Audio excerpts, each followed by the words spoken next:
बड़े बड़े lengthy question थे मैकेनिक्स के, और पूरे 11th के 12th के कुछ भी क्वेश्चन नहीं हुए। ओनली 8 मार्क्स आए थे, नेगेटिव और करके आ गया। Hey guys, welcome to a mechanical engineer YouTube channel. आज की इस वीडियो में मैं आपको मेरी आईआईटी जेईई की प्रिपरेशन जर्नी के बारे में बताने जा रहा हूँ।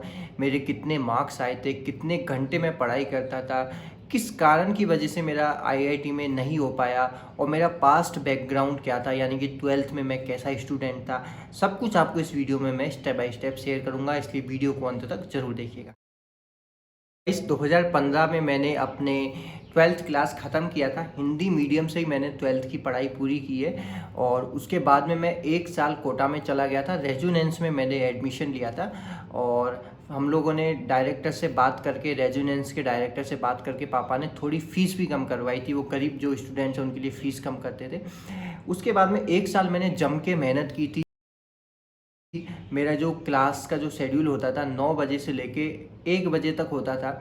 वहाँ मैं कोचिंग में हम लोग फिजिक्स, केमिस्ट्री एंड मैथ तीनों के 1-1.5 घंटे के लेक्चर होते थे। बीच में 15-15 मिनट का लंच भी होता था। उसके बाद में 1 बजे मैं रूम पे आता था। 1 बजे से 1:30 बजे से लेके 2 बजे लंच करने जाता था। वहीं पास में मेरा मेस था। उसके बाद में लंच के बाद में नींद आती थी। 1.5 घंटे के तकरीबन मैं सोता था, और 3 बजे से लेके फिर 8 बजे तक मैं पढ़ाई करता था। 8 बजे मैं डिनर के लिए जाता था। 9 बजे तक डिनर ख़त्म करके, और फिर मैं वापस आके फिर से मैं वापस 12 बजे तक पढ़ता था। और मेरे पास में कीपैड फ़ोन हुआ करता था। कीपैड फ़ोन को मैं 5 मिनट डेली घर पे बात करता था, बस यही था। बाकी कोई डिस्ट्रैक्शन नहीं था। पूरा का पूरा कम्प्लीटली मैं स्टडी करता था। डेली 8 से लेकर 9 घंटे तक मैं स्टडी करता था कोचिंग के अलावा, क्योंकि मेरा टारगेट रहता था जो पढ़ाया गया है फिजिक्स, केमिस्ट्री, मैथ तीनों में जो पढ़ाया गया उसको आज ही के आज ख़त्म करना है। और seat and DPP daily practice problems होती थी, उनको मैं डेली सॉल्व करता था। ठीक है, तो पढ़ाई के हिसाब से तो मैं बहुत अच्छे से मेहनत किया था, हार्ड वर्क किया था 1 साल के अंदर। और फिर इसमें क्या था, मेरा जो 12th था उसमें फिजिक्स मेरा वीक सब्जेक्ट था। फाउंडेशन जो था मेरा इतना अच्छा नहीं बना था 11th-12th में। एक तो मैं हिंदी मीडियम से था, और वहाँ पे जो भी टॉपिक्स थे उनको वो हिंदी इंग्लिश में ही बताते थे, तो ये थोड़ी एक प्रॉब्लम होती थी।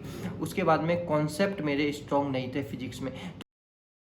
तो जो कोचिंग में जो चलता था उसमें, जैसे फिजिक्स में मुझे कोई टॉपिक समझ में नहीं आ रहा तो मैं उसको रट लिया करता था। ऐसा नहीं है कि मैं उसको सर से पूछता था।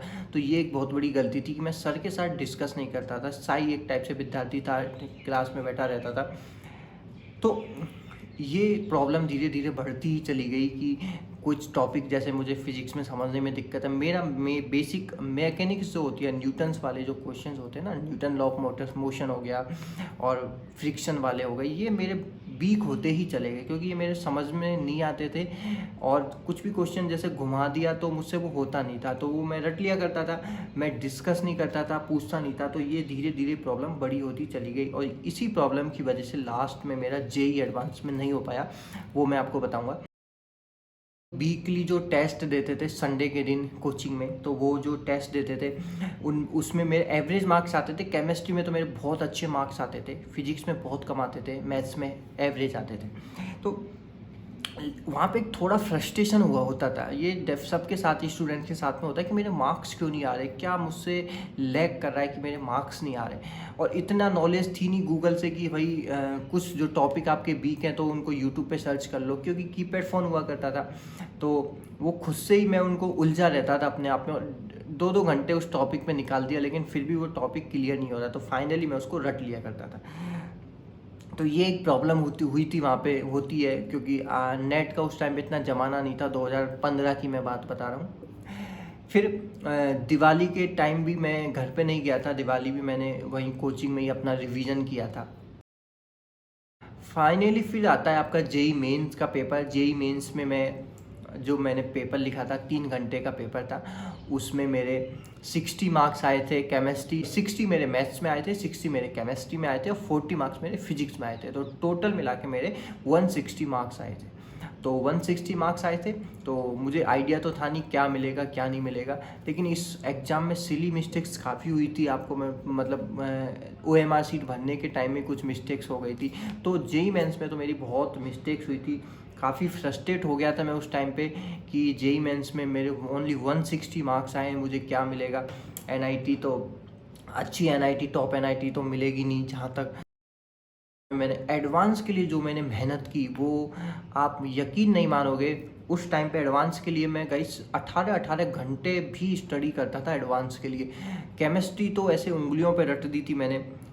मैथ्स भी काफ़ी अच्छी थी। और फिजिक्स में वही प्रॉब्लम बार बार मुझे, जो स्टार्टिंग से लेकर एंड तक वही प्रॉब्लम मुझे बार बार सता रही थी। कॉन्सेप्ट्स क्लियर नहीं आ रहे थे, न्यूटन्स वाले क्वेश्चंस के, एनएलएम वाले क्वेश्चंस हो गए, फ्रिक्शन वाले, मैकेनिक्स वाले क्वेश्चन हो गए।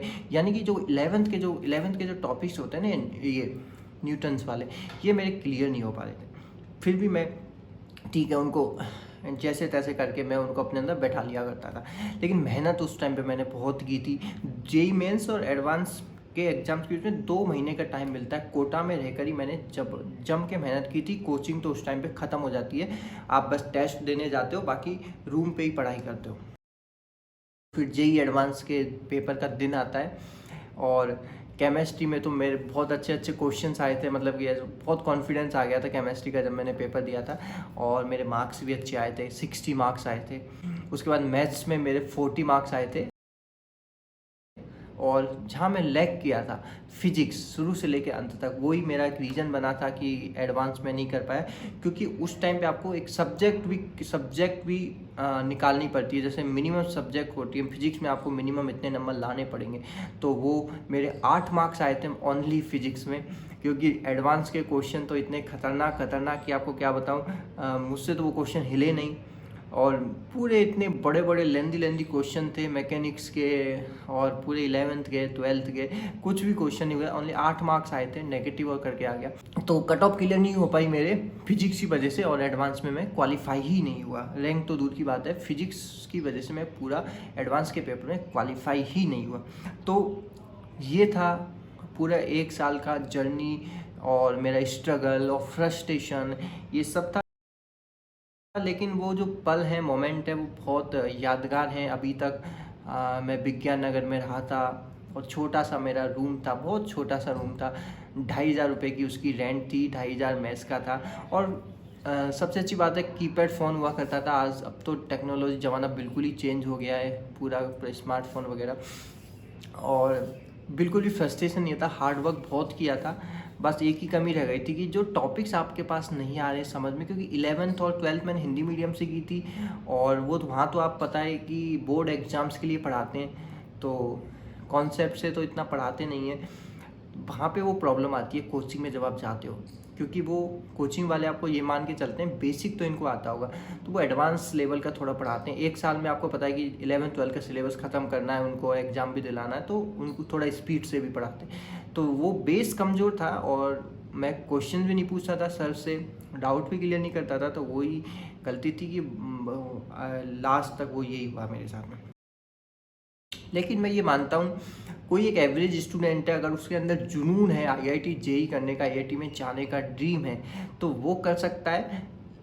आपको पूरे 1 साल की जर्नी के बीच में ही पता चल जाएगा कि कहाँ पे आप लैग कर रहे हो। तो जहाँ पे जिस भी टॉपिक पे आप लैग कर रहे हो वहीं रुक जाओ और उस टॉपिक को क्लियर करो। आजकल तो ऐसी टेक्नोलॉजी है, यूट्यूब से क्लियर कर सकते हो, फ़ोन पे भी डाउट्स क्लियर हो जाते हैं। आजकल तो आपको उस टॉपिक को क्लियर करने में ज़्यादा मेहनत भी नहीं करनी है, तो आपको उसको क्लियर करके ही छोड़ना है और कॉन्सेप्ट के साथ में पढ़ना है। ऐसे नहीं आपने रट लिया, मैं रट लिया करता था, मुझे कुछ नहीं आता। कॉन्सेप्ट के साथ में पढ़ना, समझ के पढ़ना है कि उस टॉपिक पे अगर कैसे घुमा के भी क्वेश्चन पूछ लिया जाता है पेपर में, तो भी आप उसे कर पाए। तो यही था। आई होप आपको इससे कुछ थोड़ा सा मोटिवेशन मिला होगा आई थिंक, और कुछ नॉलेज मिली होगी, और कुछ भी आपको थोड़ी सी भी अगर हेल्प हुई है इस वीडियो से, तो प्लीज़ कमेंट कर दीजिए, चैनल को सब्सक्राइब कर लीजिए, लाइक कर दीजिए इस वीडियो को।